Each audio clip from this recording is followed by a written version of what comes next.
Après octobre 88, donc c'est l'entrée de l'Algérie dans le cycle du FMI, de la restructuration, des programmes d'ajustement structurel, des programmes de stabilisation.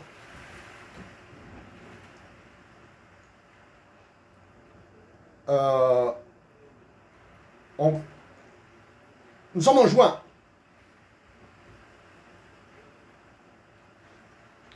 Nous sommes en juin.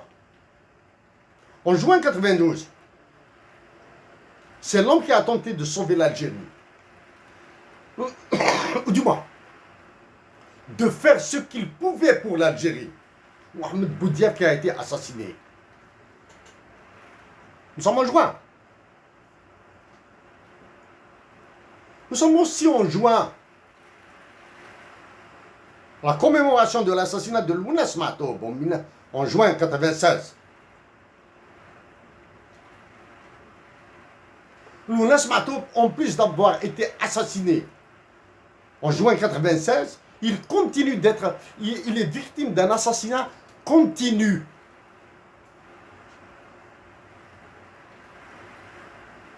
Premièrement,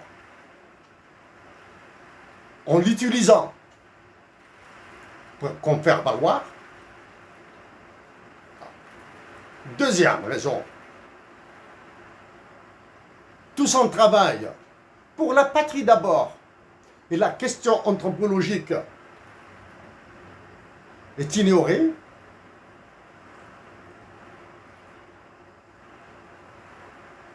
Troisième raison, son assassinat est demeuré impuni à ce jour, comme les assassinats d'octobre 88, les tortures d'octobre 88. Qu'est-ce qui se passe en juin de 2022 en Algérie? Globalement la même chose qu'octobre 88, que juin 92, juin 96, pour le Matoub. Reste 2001. Nous avons été très proches des animateurs de ce mouvement dans la région de Béjaïa.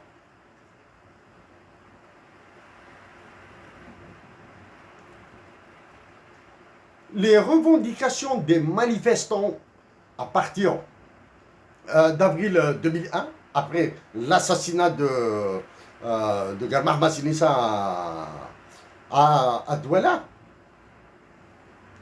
ont été du niveau social et économique d'abord. La question de la revendication de Tamazight n'a été ajoutée qu'in extremis. Et à partir de l'ajout de la question Amazigh, le mouvement est parti en vrille. Béjaïa d'un côté, avec deux organisations, le CPWP et la CICB, Tizi Ouzou et sa région avec une autre organisation, la CADC, et la région de Bouira avec une autre organisation. Voilà le résultat. Donc, de 88 jusqu'à 2001, quand nous faisons l'addition macabre, c'est le même topo qui se redessine, du moins que nous vivons en Algérie actuellement.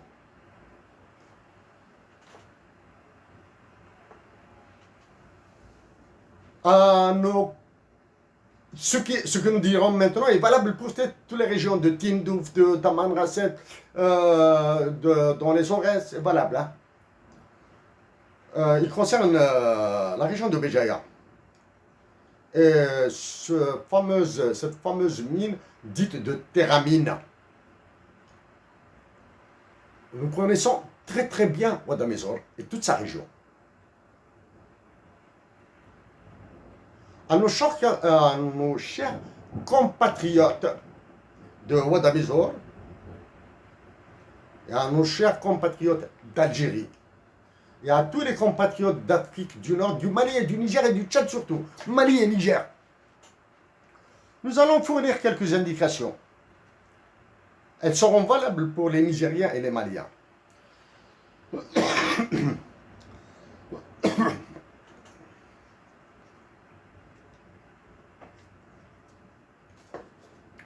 En 2014, quand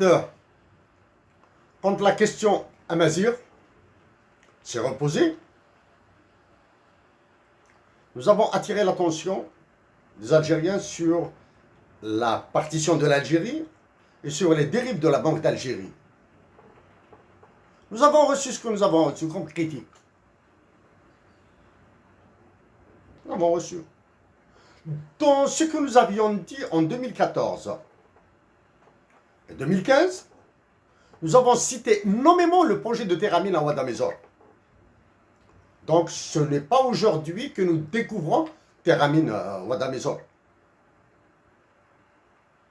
Nous avons soulevé cette question des ressources naturelles et de l'environnement auprès du secrétaire général des Nations Unies, du président de la Banque mondiale de l'époque, de la directrice générale du FMI de l'époque.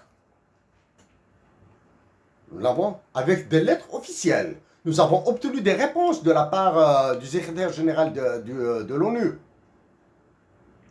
en demandant à la Banque mondiale de dépêcher des missions d'évaluation, des missions d'études pour les projets de catégorie A et missions d'évaluation pour les projets de catégorie B qui concernent cet extractivisme du diable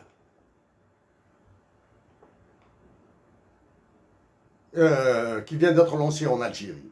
C'est un extractivisme du diable.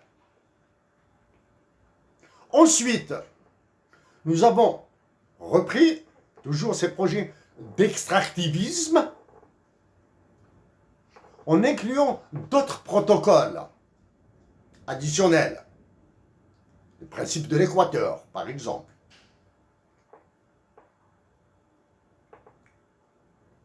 Récemment, après les incendies qui ont ravagé toute l'Algérie, et seuls les incendies qui ont ravagé la Kabylie sont mis en exergue. Nous avons proposé un plan de relèvement précoce pour toute l'Algérie. Un plan de relèvement précoce post-incendie. Et pour le faire, nous avons sollicité l'aide et les conseils de notre professeur de management à HEC Montréal. Bon, il y a longtemps, bien sûr. Nous avons reparlé de ce projet. Chers compatriotes de Ouadamezor, c'est valable pour l'Ouest et le Sud. Si votre réaction est compréhensible et salutaire, vous risquez d'être l'objet d'une manipulation qui va encore embraser l'Algérie le temps de faire passer la loi sur l'investissement, le temps de faire passer la loi sur tarification de la santé, sur la réduction de l'éducation, la dévaluation du dinar. Futur, elle s'annonce, hein, comme s'annonce la nomination des nouveaux gouverneurs de la Banque d'Algérie. Vous risquez de devenir, nous nous excusons de l'expression, les dents de la farce, et d'être les véhicules d'un désastre. Vous allez couvrir un désastre par des manifestations. Tout ce que nous venons de dire ici, là, nous l'avons dit, nous l'avons écrit dans notre ouvrage publié en France, le livre de la jarre pour la patrie. Bien sûr, nous avons ajouté des droits internationaux. Nous avons fourni des calculs, des preuves comme ceux que nous allons présenter après. Donc, soyez lucides. À nos compatriotes de la région de Tizi Ouzou, nous le répétons, nous avons de l'admiration pour des joueurs de football. Pour les équipes, nous sommes loin. Nous sommes incapables de fournir un élément d'analyse d'une rencontre de football. Nous sommes incapables de fournir un élément d'analyse d'une rencontre de football. Nous pouvons commenter une rencontre de football à condition qu'il y ait des joueurs que nous admirons dedans, comme Chaban Marskan, comme Rachid Adrir,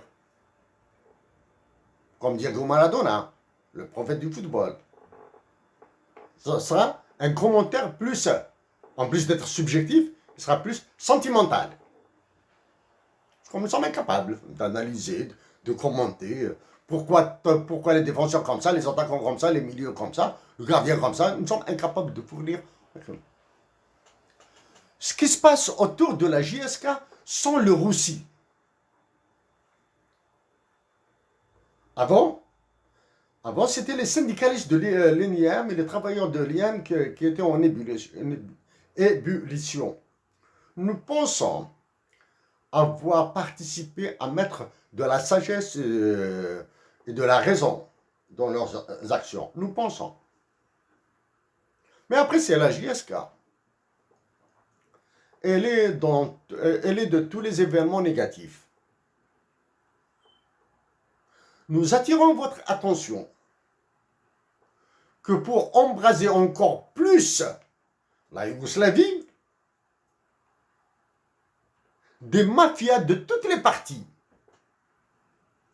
qui s'affrontaient en Yougoslavie ont manipulé les spectateurs du Partizan de Belgrade et de l'Étoile Rouge de Belgrade. Des leaders, des mafieux, qui est envoyé dans les stades pour manipuler les spectateurs et les contrôler dans les manifestations de rue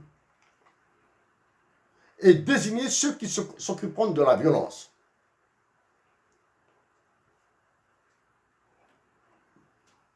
Les rencontres de football de la JSK, nous ignorons la fin du championnat, nous ignorons tout du championnat national de football, et même d'ailleurs dans le monde.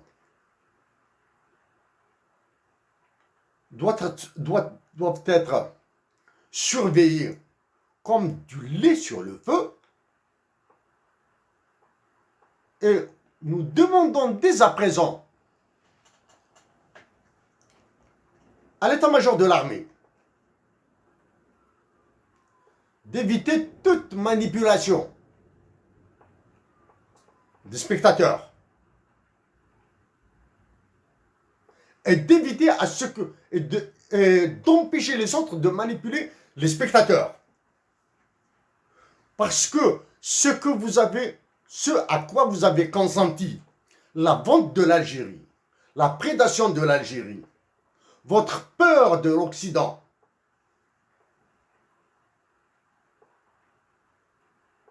vous a rendu aveugle sur l'avenir de la patrie.